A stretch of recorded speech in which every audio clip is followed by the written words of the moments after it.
Waktu scan dengan pakar gynae dah confirm fibroid. Lepas tu doktor yang cadangkan suruh buat pembedahan. 2 minggu lepas pembedahan, baru doktor bagi tahu result menunjukkan kanser. Patient sedih sangat, marah sangat sebab doktor kata kena buat lagi satu pembedahan untuk buang rahim dan most likely kena buat macam kemoterapi apa juga. Patient marah sangat, patient rasa doktor dah buat salah dan patient rasa macam sampai nak saman doktor. Kenapa keadaan ni boleh berlaku? Is it common?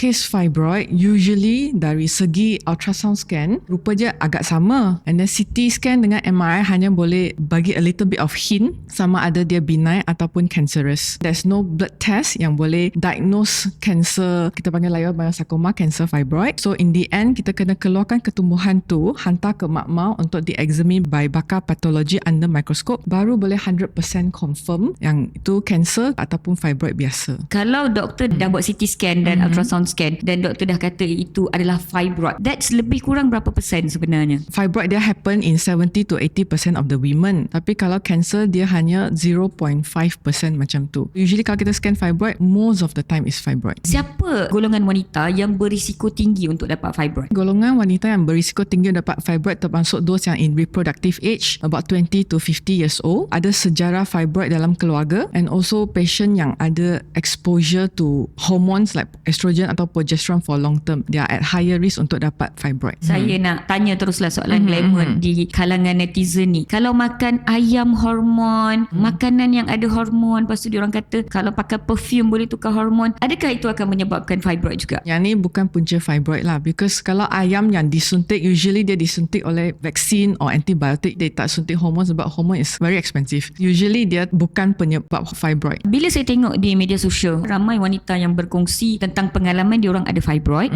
dan bagaimana rawatannya. Of course kat Malaysia ni glamour dengan rawatan alternatif lah, dari berurut sampai minum jus, tonik dan macam-macam cara. Dan juga perbezaan di antara ada yang perlu buat pembedahan dan ada yang tidak perlu buat pembedahan. Ramai yang cakap, doktor kata saya tak payah buat pembedahan, okey je, dia akan kecut sendiri, dia tidak berbahaya dan sebagainya. Ada juga golongan wanita yang kata doktor kata tak boleh, kena buat pembedahan, bahaya. Macam mana doktor decide whether or not seseorang pesakit itu perlukan pembedahan untuk fibroid? Netizen ramai yang berpendapat bahawa doktor yang suruh bedah ni dia nak duit, doktor yang suruh tak apa nanti dia kecut sendiri ni baik hati, tak potong pesakit. And diorang pukul rata doctors in the government service dengan private juga. What's your answer yang pernah service in government and juga dekat private?